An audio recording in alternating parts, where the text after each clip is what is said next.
Ladies and gentlemen, it's great honor and pleasure for me to chair this FTA session. My name is In-kyo Chung, Professor of Economics in our university. As you know, the government of Korea signed a FTA with the United States last June. The Korea-US FTA is expected to yield substantial economic gains to both Korea and the U.S., as well as to stimulate neighboring Asian countries to promote FTAs more actively. In this session, we will discuss Korea's FTA policy and its impact on East Asian economic integration, as well as East Asian countries' FTA policy in future.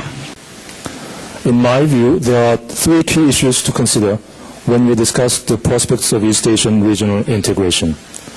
The first issue is how to deal with the ASEAN's resolve to keep the driver's seat in the process. The ASEAN is trying to retain the initiative in the process of regional integration.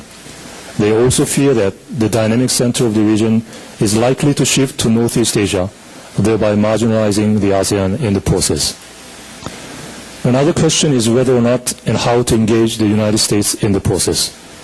The idea of sub-regional grouping in Asia-Pacific was met with strong opposition from the United States when Prime Minister Mahathir of Malaysia floated the idea of an East Asian Economic Caucus in 1990.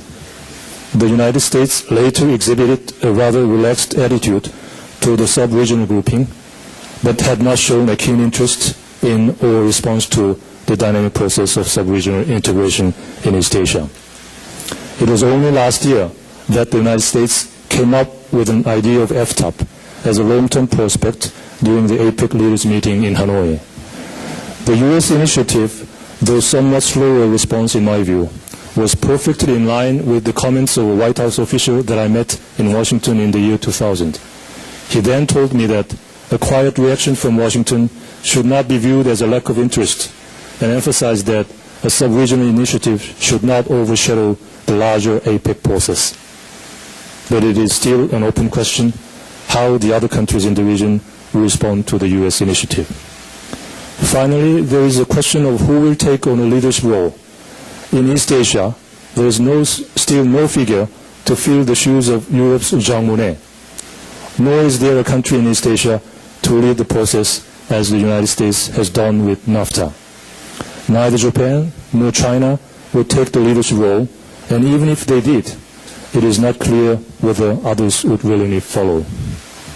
Therefore, success or failure of East Asian regional integration, in my view, largely depends on whether or not and how we reconcile and harmonize the different economic, political, and strategic goals of different major players in the region. The KORUS FTA provides some food for thought in seeking answers to these questions. In order to ensure further development and growth, East Asia should continue to build a stronger and more dynamic relationship with the rest of the world. East Asian integration should therefore be an inclusive rather than exclusive one. It should also seek a community of more open, competitive, liberal, and value-added economies. With its geostrategic position and location and growing economic strength, Korea could play a constructive role as a catalyst or facilitator in moving towards a desired form of regional economic integration. The KORUS FTA has shown that Korea is willing to take risks if necessary to achieve its goals and to lead by example in seeking a higher level of trade and investment liberalization throughout the region. And above all, the KORUS FTA itself is a gateway connecting the two most economically vibrant regions in the world of today and in the future. I want to talk today about new horizons for Korean trade and look beyond the agreement itself to think about how its benefits can be more fully realized. Korea is among the most outward-looking of all Asian economies, and this orientation has provided unique opportunities and challenges. With nearly 50 FTA partners now, the time is right for more coordinated approaches to expanding trade opportunity. This will require balancing traditional trade orientation with new initiatives in both established and emerging markets.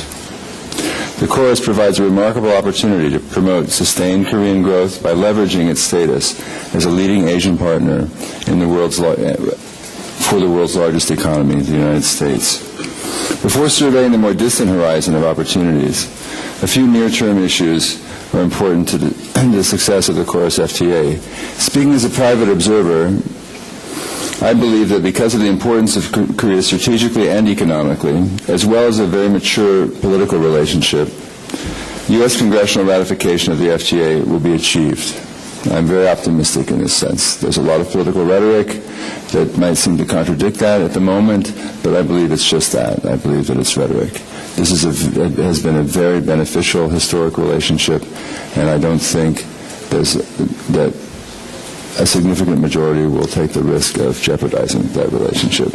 Korea is seen as an exemplary ally by significant majorities in both parties in the United States Congress, and its economic successes have generally been seen as complementary to the interests of American investors, workers, and especially consumers.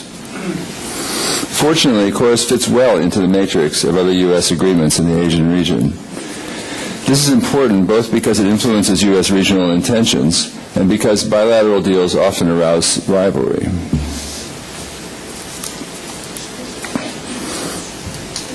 As you know, the U.S. is the undisputed world champion of bilateral trade agreements, and has negotiated such deals with many leading economies in the Pacific Basin. Most of these agreements have arisen in the last decade, and the market access they secure for U.S. interests has significantly strengthened America's stake in Asian growth.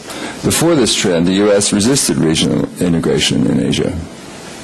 But now America is much better positioned to benefit from the growth opportunities that Asian integration will confer. Whenever a new deal enters this region, there are inevitable adjustments. Fortunately, the KORUS agreement is evolutionary, building on long-established bilateral ties, and for this reason it can create more opportunities for trade growth than for trade diversion. This will enable both Korean and American commercial players to interact more effectively without disrupting other partnerships that they have in the region. And it clears the way for rapid uptake of the FTA's many potential benefits.